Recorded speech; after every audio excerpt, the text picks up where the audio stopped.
सारे सुनने वाले सज्जना मित्रां दोस्तां बुजुर्गां साहबानां नूं GS स्टूडियो की तरफों सादक भट्टी सलाम अर्ज करदा है। मैं ना दोस्तां दा बहुत शुक्रिया अदा करना जिहड़े मेरियां दास्तानां सुनते ने नाल फरमाइशां भी करते ने। अज मैं जनाब की खिदमत विच नवीं दास्तान पेश कर रहा हीरा मन तोता। इहदे लिखारी ने शायर नज़ीर सुल्तानी। उम्मीद है कि मेरे दोस्तों नूं ये दास्तान बहुत अच्छी लगेगी। ते गा के सुना रहे हैं सादक भट्टी बाग मोड़ वाले ते रिकॉर्ड कर रहे हैं लाला जी GS स्टूडियो शेखपुरे वाले। एक पुराने जमाने की गल है, एक चिड़ी मार सवेरे सवेरे अपने जाल लैके जंगल जाता है ते चिड़ियां ते होर परिंदे भी फड़ के लियाउंदा है ते शहर जाके बेचदा है ते इंज ओहदे घर दा खर्च चल जांदा सी।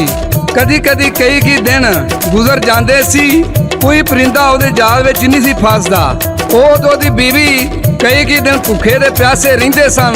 एक दिन एक तोता ओहदे जाल विच फस गया। वो कोई आम तोता नहीं सी, वो बोलन वाला परस्तान दा हीरामन तोता सी। पर चिड़ी मार ते ओहदी बीवी इस गल तो बेखबर सन। उन्होंने भुख दे मारिया सोचा क्यों ना इनू पका के ते खा लईए। ते तोते ने बोल के आख्या, मैनू खंभा दी मुठ नू पका के तुहाडा ढिड नहीं भरना। मैं परस्तान दा हीरामन तोता वां, तुसी मैनू वेच के ते मालो माल हो जाओगे। वो दोवे जी तोते दियां गल्लां सुन के ते बड़े हैरान हो गए। उन्हें आख्या भी तोते नू वेच के असीं क्यों ना मालो माल हो जाइए। ते शायर नज़ीर सुल्तानी लिखते ने तोता परस्तान विचों किवें आउंदा है ते किवें चिड़ी मार दे जाल विच फसदा है। ते सादक भट्टी गा के सुनांदा है ते लाला जी रिकॉर्ड करते ने ते तोता किवें जाल विच फसदा है। उड्डिया परस्तानों तोता बिच जंगल दे आया, कईयां मीलां दा सफर कईयां दिनां च मुकाया। कई हनेरियां तूफानां दे ओ भी नाल टकराया। आके जंगल विच ओने सा सुख दा सिपाया।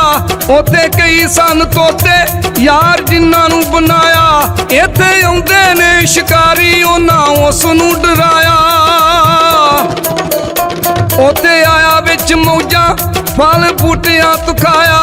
इत्थे ओ चिड़ी मार आ जांदा ते ओ की करदा आया एक दिन जिन्ने चिड़ी मार सदवाया। ओने जंगलां च आके जी जाल अपना बिछाया। दाना दुनका भी ओने है परिंदियां नू पाया। सारा दिन रहा बैठा परिंदा कोई नहीं आया। आया हीरा मन तोता जी ओदा ललचाया। वेख दाणियां नू ओने डेरा धरती ते लाया। जाल खिंचिया शिकारी तोता जाल विच आया। लै आया घर ओनू आके बीवी नू फड़ाया। लै पका लै नू अज इहो काबू आया। शिकारी दी इन्नी गल सुन के हीरामन तोता उन्हां दोवां जियां नाल एक गल करदा है। वो किहड़ी करदा है सादक भट्टी पेश करदा है। मेले जग जुंदियां ते लाला जी रिकॉर्ड कर रहे ने ते तोता उन्हां दोवां जियां नाल किहड़ी गल करदा। की करोगे पका के तोते बोल के सुनाया। मैनू बादशाह नू बेचो मिले माल सुवाया। इन्नियां गल्लां होइयां ते दिन चढ़िया शिकारी पिंजरा लैके बादशाह दे दरबार ते जांदा है ते जाके तोता बादशाह नू पेश करदा है। अत शिकारियां दा बादशाह सलामत ये परस्तान दा हीरामन तोता है ते ये बड़ियां गल्लां करदा है। ते बादशाह ने कहा अच्छा फिर ये ते मैनू परस्तान दा हाल सारा दसेगा। बादशाह तोते नू पुछदा है ते तोता नू की कहंदा है ते सादक भट्टी पेश करदा है ते लाला जी रिकॉर्ड करदे ने तोता की दसदा है। ओ काफदा भी तोते मैनू हाल तू सुनावी। तेरी आवाज रसीली मैनू बोल के सुनावी। अगों बोलदा तोता करदा टै टै टाई। कहंदा बादशाह शिकारी मैनू तर्जमा सुनाई। बादशाह ने शिकारी नू आख्या शिकारिया ये तेरे तोते ने जिहड़ी टैं टैं कीती है मैनू तर्जमा करके दस। आ शिकारी ने बादशाह ਨੂੰ ਆਖਿਆ, बादशाह घर ते बड़ियां गल्लां करदा सी, पता नहीं इनू इत्थे आके की हो गया। ते शिकारी बादशाह ਨੂੰ की आंदा, अगों बोलदा शिकारी, मैनू माफ फरमाई, होंदे खच्चरे न तोते इत्थे वड्डियां बुलाई। शिकारी ਨੂੰ ते गुस्सा चढ़ जांदा है ते तोते बारे बादशाह ਨੂੰ ਉਹ ਕੀ ਦੱਸਦਾ है। ਇਹਨੇ ਆਖਿਆ ਸੀ ਮੈਨੂੰ, ਇਹਨੇ ਆਖਿਆ ਸੀ ਮੈਨੂੰ, ਕੋਲ ਬਾਦਸ਼ਾਹ ਲਜਾਈ, ਉੱਥੇ ਵੇਚ ਕੇ ਮੈਨੂੰ ਧਨ ਦੌਲਤਾਂ ਕਮਾਈ, ਇੱਥੇ ਆ ਕੇ ਕਮੀਨਾ ਹੁਣ ਬੋਲਦਾ ਹੀ ਨਹੀਂ।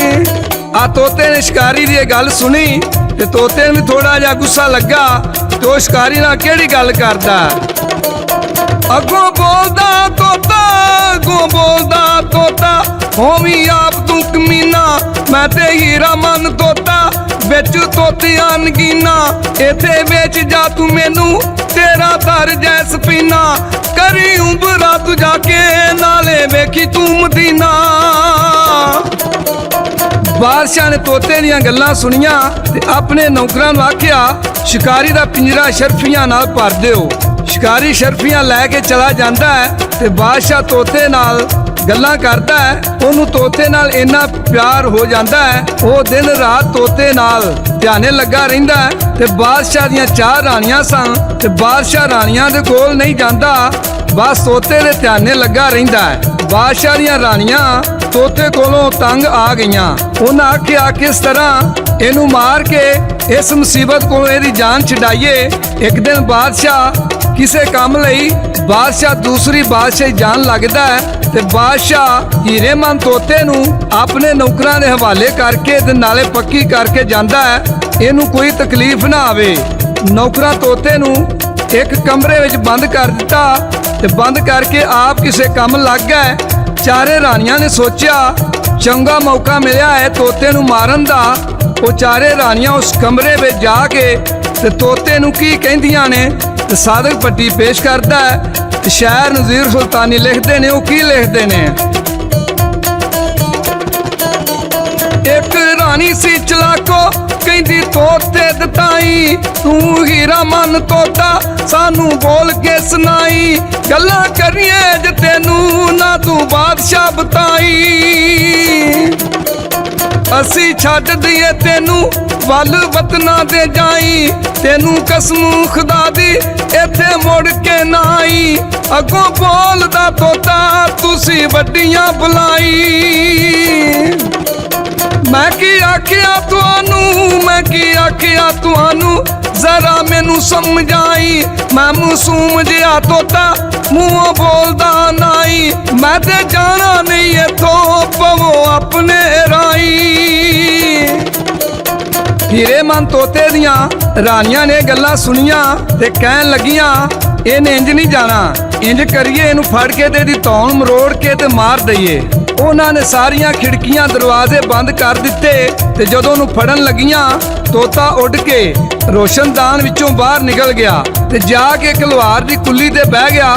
ਲੁਹਾਰ ਨੇ ਵੇਖਿਆ ਉਹਨਾਂ ਬੜਾ ਖੂਬਸੂਰਤ ਤੋਤਾ ਹੈ, ਉਹਨੇ ਫੜ ਕੇ ਪਿੰਜਰੇ ਵਿੱਚ ਬੰਦ ਕਰ ਲਿਆ ਤੇ ਬਾਦਸ਼ਾਹ ਜਦੋਂ ਵਾਪਸ ਆਇਆ ਤਾਂ ਉਹਨੇ ਵੇਖਿਆ ਤੋਤਾ ਉੱਥੇ ਕੋਈ ਨਹੀਂ ਸੀ। ਉਹਨੇ ਸਾਰੇ ਨੌਕਰਾਂ ਨੂੰ ਸੱਦਿਆ ਤੇ ਪੁੱਛਿਆ, ਕਹਿਣ ਲੱਗਾ ਤੋਤਾ ਕਿੱਥੇ ਵੇ।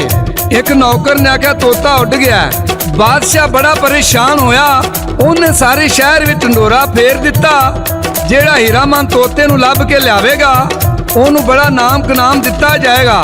ਇਹ ਗੱਲ ਲੁਹਾਰ ਤੀਕਰ ਪਹੁੰਚ ਗਈ। ਲੁਹਾਰ ਪਿੰਜਰਾ ਲੈ ਕੇ ਦਰਬਾਰ ਵਿੱਚ ਹਾਜ਼ਰ ਹੋ ਗਿਆ ਤੇ ਬਾਦਸ਼ਾਹ ਨੇ ਉਸ ਲੁਹਾਰ ਨੂੰ ਨਾਮ ਕਨਾਮ ਦੇ ਕੇ ਰਵਾਨਾ ਕਰ ਦਿੱਤਾ ਤੇ ਤੋਤੇ ਨੂੰ ਆਖਿਆ, ਤੂੰ ਕਿੱਡਾ ਬੇਵਫਾ ਜਾਨਵਰ ਏ, ਮੈਂ ਥੋੜੇ ਜਿਹੇ ਦਿਨਾਂ ਵਾਸਤੇ ਦੂਸਰੀ ਬਾਦਸ਼ਾਹੀ ਵਿੱਚ ਗਿਆ ਸਾਂ ਤੇ ਤੂੰ ਮਗਰੋਂ ਉੱਡ ਗਿਆ।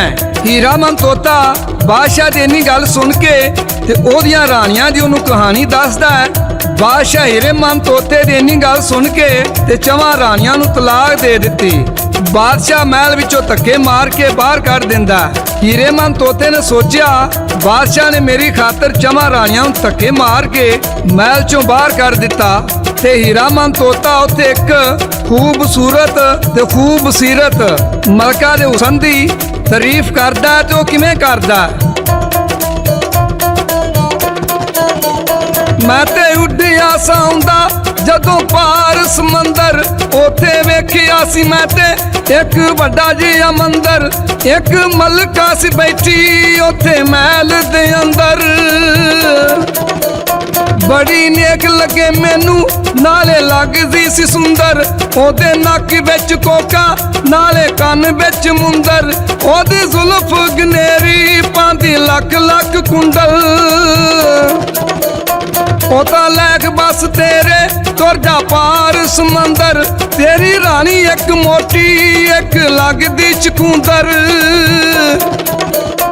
बादशाह ने हीरेमन तोते दियां इन्नियां गल्लां सुनियां ते बादशाह उस मलका नूं मिलन दा इरादा दिल विच कर लिया कि ਉਹ ਮਲਕਾ ਨੂੰ ਕਿਵੇਂ ਮਿਲਣ ਜਾਂਦਾ ਹੈ ਤੇ ਇਸ ਤੋਂ ਅੱਗੇ ਕੀ ਹੁੰਦਾ ਹੈ ਇਹ ਤੁਹਾਨੂੰ ਅਸੀਂ ਅਗਲੇ ਹਿੱਸੇ ਵਿੱਚ ਦੱਸਾਂਗੇ। ਇਸ ਦੇ ਨਾਲ ਹੀ ਸਾਦਕ ਭੱਟੀ ਨੂੰ ਤੇ ਲਾਲਾ ਜੀ ਨੂੰ GS ਸਟੂਡੀਓ ਦੀ ਤਰਫੋਂ ਜੱਸ ਦਿਓ। ਰੱਬ ਰਾਖਾ, ਰੱਬ ਰਾਖਾ, ਰੱਬ ਰਾਖਾ।